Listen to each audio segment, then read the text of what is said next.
அரிது அரிது மானிடராய்ப் பிறத்தலரிது. மானுடராகினும் கூன் குருடு செவிடு பேடு நீக்கிப் பிறத்தலரிது. கூன் குருடு செவிடு பேடு நீக்கி பிறந்த காலையும் ஞானமும் கல்வியும் நயத்தலரிது. ஞானமும் கல்வியும் நயந்த காலையும் தானமும் தவமும் தான் செய்தலரிது. தானமும் தவமும் தான் செய்வாராகின் வானவர் நாடு வழி பிறந்திடுமே.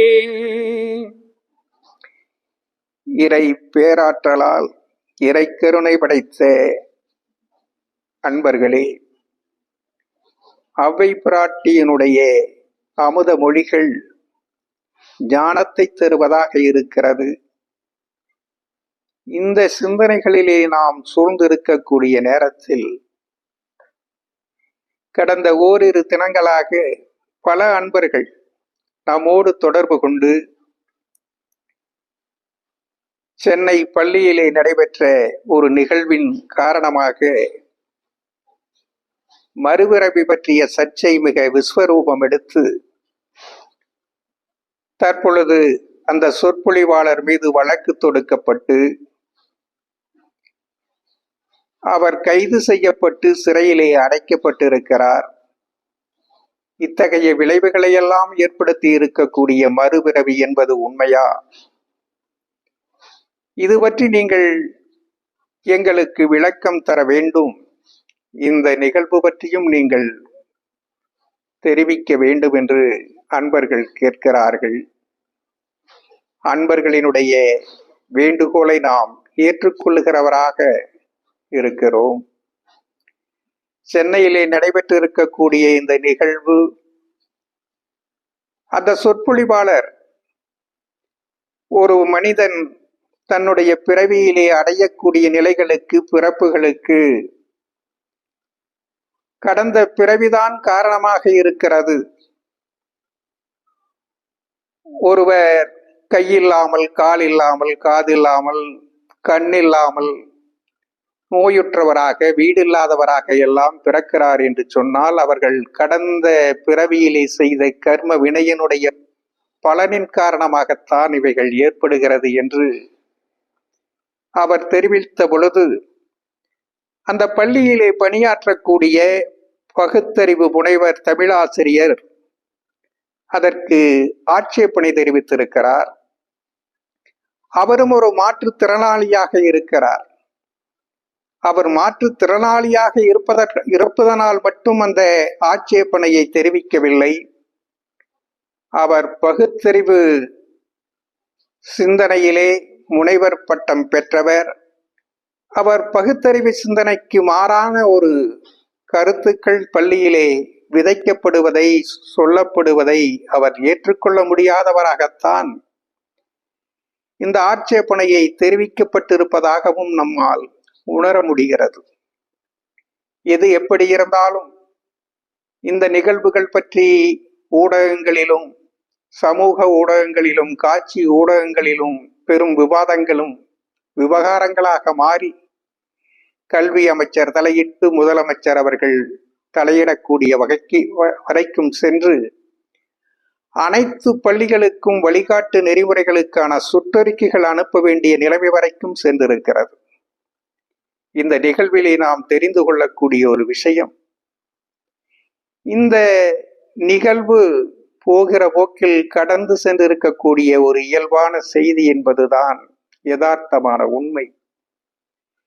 இந்த நிகழ்வு பலருக்கு விவகாரங்களையும் விவாதங்களையும் தோற்றுவித்து அதன் மூலமாக பலனடைகிற நோக்கத்தை நோக்கி அழைத்து சென்றிருக்கிறது என்பதுதான் உண்மையாக இருக்கிறது. தேவையற்ற விவாதங்கள், தேவையற்ற சர்ச்சைகள் எல்லாம் சமுதாயத்திலே தவிர்க்கப்பட வேண்டிய ஒன்று என்பதை நாம் புரிந்து கொள்ள வேண்டும். தற்பொழுது பள்ளிகளிலே எல்லாம் அறிவியல் பூர்வமான செய்திகளை, அறிவியலால் நிரூபிக்கப்பட்ட செய்திகளைத்தான் கொண்டு செல்ல வேண்டும் என்று இப்பொழுது எல்லோரும் பேசிக்கொண்டிருக்கிறார்கள். மக்களிடத்திலே அது மாதிரியான உண்மைகளை மட்டும்தான் கொண்டு செல்ல வேண்டும் என்று சொல்லுகிறார்கள். இங்கே இருக்கக்கூடிய காட்சி ஊடகங்கள், சமூக ஊடகங்கள், பொது ஊடகங்கள் எல்லாம் அறிவியலால் நிரூபிக்கப்பட்ட செய்திகளைத்தான் மக்களிடத்திலே கொண்டு சேர்த்து கொண்டிருக்கிறார்களா என்பதையும் நாம் எண்ணி பார்க்க வேண்டும். இந்த உலகத்தில், இந்த பிரபஞ்சத்தில் அறிவியலால் நிரூபிக்கப்படாத, நிரூபணம் செய்ய முடியாத பல அற்புதங்களும் அதிசயங்களும் பொதிந்து கிடக்கின்றன என்பதை நாம் மறந்துவிடக்கூடாது. இன்றைக்கு இந்த உலகத்திலே இருக்கக்கூடிய எந்த கடவுளும் அறிவியலால் நிரூபிக்கப்பட்டவர் அல்ல, அறிவியலால் நிரூபணம் செய்யப்பட்டவர் அல்ல. அதே போல பல ஞானிகள், பல அவதார புருஷர்கள் இறைநிலை அடைந்தார்கள் என்று நாம் சொல்லிக் கொண்டிருக்கிறோம். ராமரானாலும் சரி, கண்ணனானாலும் சரி, இயேசுவானாலும் சரி, நபிகளானாலும் சரி, புத்தனானாலும் சரி, வள்ளலாரானாலும் சரி, இப்படி ஏராளமான கோடான கோடி அவதார புருஷர்களும் ஞானிகரும் இறைநிலை அடைந்தார்கள் என்று நாம் அதை ஐதீகமாக ஏற்றுக்கொண்டு அவர்களை தெய்வமாக வணங்கிக் கொண்டிருக்கிறோம். இதை யாராவது நிரூபணம் செய்ய முடியுமா? அறிவியல் பூர்வமாக இதை நிரூபணம் செய்ய முடியுமா என்று கேட்டால் நிச்சயமாக முடியாது. அதற்கான வாய்ப்பே இல்லை. இது மாதிரியான நிலைமைகளை எல்லாம் ஆய்வுக்கூடத்திலே, குடுமிகளிலே போட்டு குலுக்கி எடுத்து ஆய்வு செய்து நிரூபணம் செய்யக்கூடிய விஷயங்கள் அல்ல. இவைகளெல்லாம் ஞானம் பெற்ற மனிதர்களின், ஞானம் பெற்ற மகான்களின், ரிஷிகளின், சித்தர்களின் மூலமாக நாம் அறியக்கூடிய ஞான விஷயங்கள். இதை நாம் பிரமாணமாக ஏற்றுக்கொள்ளலாம் அல்லது ஏற்றுக்கொள்ளாமல் விட்டுவிடலாம். ஆனால் இந்த உலகத்தில் ஒரு பேருண்மையை நாம் உணர்ந்து கொள்ள முடியும். உலகத்திலே, இந்த உலகத்தினுடைய இயக்கத்தில், பிரபஞ்சத்தினுடைய இயக்கத்தில் ஒவ்வொரு செயலுக்கும் ஒரு விளைவு இருக்கிறது என்பதை நம்மால் புரிந்து கொள்ள முடியும். நாம் கையிலே வைத்திருக்கக்கூடிய கண்ணாடி குடுவையை கீழே போட்டால் அது உடைந்து போகும். யார் போட்டாலும் உடைந்து போகும். ஒரு அடுப்பிலே பாத்திரத்தை வைத்து நீரை ஊற்றி அடுப்பை பற்ற வைத்தால் அந்த தண்ணீர் சூடாகும். ஒரு குறிப்பிட்ட சூட்டிற்கு மேல் அது சூடாகிற பொழுது அந்த தண்ணீர் ஆவியாக மாறி விடும். இதை ஒரு சாதாரண மனிதன் செய்தாலும் இது நிகழும், விஞ்ஞானி செய்தாலும் நிகழும், மெய்ஞானி செய்தாலும் நிகழும். இப்படி ஒரு செயலுக்கான விளைவு இந்த உலகத்தில் அது தொடர்ந்து இருந்து கொண்டிருக்கக்கூடிய ஒரு பேருண்மையாகும். அதே போல மனிதன் செய்யக்கூடிய ஒவ்வொரு செயல்களுக்கும் அதற்கான விளைவுகள் உண்டு என்பதைத்தான் நம்முடைய ஞானிகள், நம்முடைய தீர்க்கதரிசிகள் தெளிவுபடுத்தி இருக்கிறார்கள். திருமூலரிலே இருந்து திருவள்ளுவர் தொட்டு இந்த உலகத்திலே இருக்கக்கூடிய அத்துணை ஞானிகளும் திருமறைகளும் அறநூல்களும் இதை தெளிவுபடுத்தி இருக்கின்றன. இதை அறிவியல் பூர்வமாக நிரூபணம் செய்ய முடியுமா என்று கேட்டால் நிச்சயமாக வாய்ப்பு இல்லை. ஆனால் இந்த பேருண்மையை நாம் இந்த உலக நடைமுறைகளிலே நாம் எளிதாக புரிந்து கொள்ள முடியும்.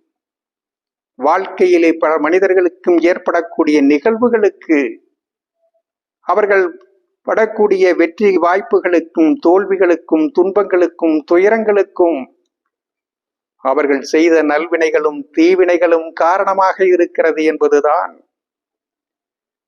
நம்முடைய முன்னோர்கள், சான்றோர்கள், தீர்க்கதரிசிகள் தொடர்ந்து வலியுறுத்தி கொண்டு வந்திருக்கக்கூடிய ஒரு விஷயம். ஒரு மனிதன் எல்லா வகையிலும் திறமை பெற்றவன், அறிவு பெற்றவன், ஆற்றல் பெற்றவன், ஒரு தொழிலை பற்றிய நுட்பத்தை விரல் நுனையிலே வைத்துக் கொண்டிருக்கிறவன், அந்த தொழிலை செய்து அந்த தொழிலிலே அவன் தோல்வியடைந்து விடுகிறான். இது இயல்பாக சமுதாயத்திலே நடைபெற்று கொண்டிருக்கக்கூடிய ஒரு விஷயம். தொழில் பற்றிய முழுமையான ஞானம் இல்லாமல், அந்த தொழிலை பற்றி முழுமையாக அறிந்திராத ஒருவர் ஒரு தொழிலை தொடங்கி அந்த தொழில் ஆழவிருட்சமாக வளர்ந்திருக்கக்கூடிய அதிசயங்களும் இந்த மண்ணிலே நடைபெற்று இருக்கிறது என்பதை நாம் மறுத்துவிட முடியாது. சிலர் துன்பப்படுகிறார்கள், சிலர் துயரப்படுகிறார்கள். சிலருக்கு சுலபமாக அவர்களுடைய வாழ்க்கையிலே வெற்றிகள் வந்து குவிந்து கொண்டே இருக்கிறது. சில மனிதர்களுக்கு அற்புதமான வாய்ப்புகள் ஏற்படுகிறது. சாதாரண ஒரு பதவியாக இருந்தாலும் சரி, மாநிலத்தினுடைய பதவியாக இருந்தாலும் சரி, ஒரு தேசத்தினுடைய பதவியாக இருந்தாலும் சரி, அவர்களை விட அறிவும் ஆற்றல் படைத்தவர்கள் எல்லாம் அதை நெருங்க முடியாத நேரத்திலே ஒரு சாதாரண நிலையிலே இருக்கக்கூடியவர்கள் அந்த பதவிகளை அடைய முடிகிறது. இவைகளெல்லாம் எப்படி ஒரு மனிதனுக்கு கிட்டுகிறது, வாய்ப்புகள் உருவாகிறது என்பதை அறிவியல் பூர்வமாக நிரூபணம் செய்ய முடியுமா என்று கேட்டால் நிச்சயமாக கிடையாது. அதே போல கர்ம வினைகளினுடைய விளைவுகளின் மூலமாகத்தான் இவைகள் அவர்களுக்கு தீர்மானிக்கப்படுகிறது என்பதையும் அதை அறிவியல் பூர்வமாக, விஞ்ஞான பூர்வமாக நாம் நிரூபணம் செய்ய முடியாது. ஆனால் இந்த உண்மைகளை உணர்ந்து கொள்ள முடியும்.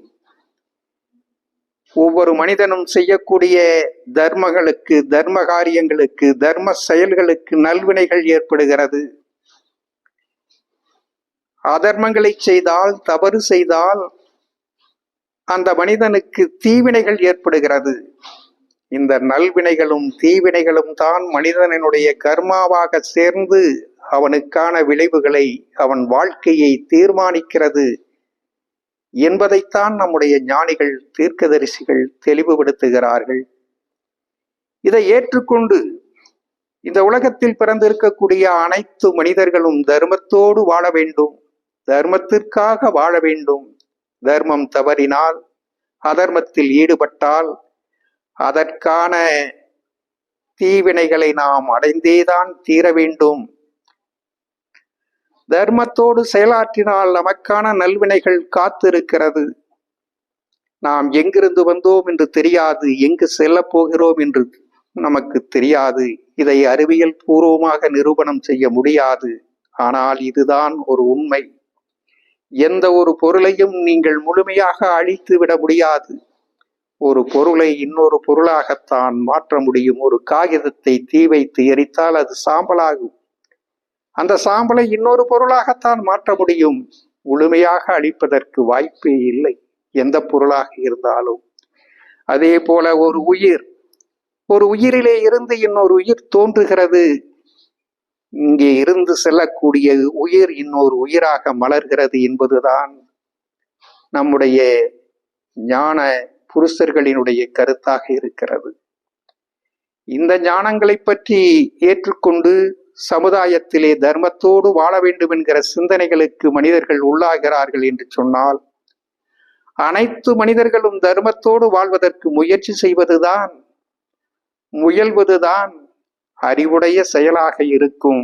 அதை விடுத்து வேண்டாத சர்ச்சைகளிலே நேரத்தை கழித்து கொண்டிருப்பது, வீணடித்து கொண்டிருப்பது வேண்டாத வேலை என்பதை புரிந்து கொண்டு இந்த மனித சமுதாயம் தர்மத்தோடு வாழ்வதற்கு முயற்சிக்க வேண்டும், தர்மத்திற்காக வாழ்வதற்கு முயற்சிக்க வேண்டும்.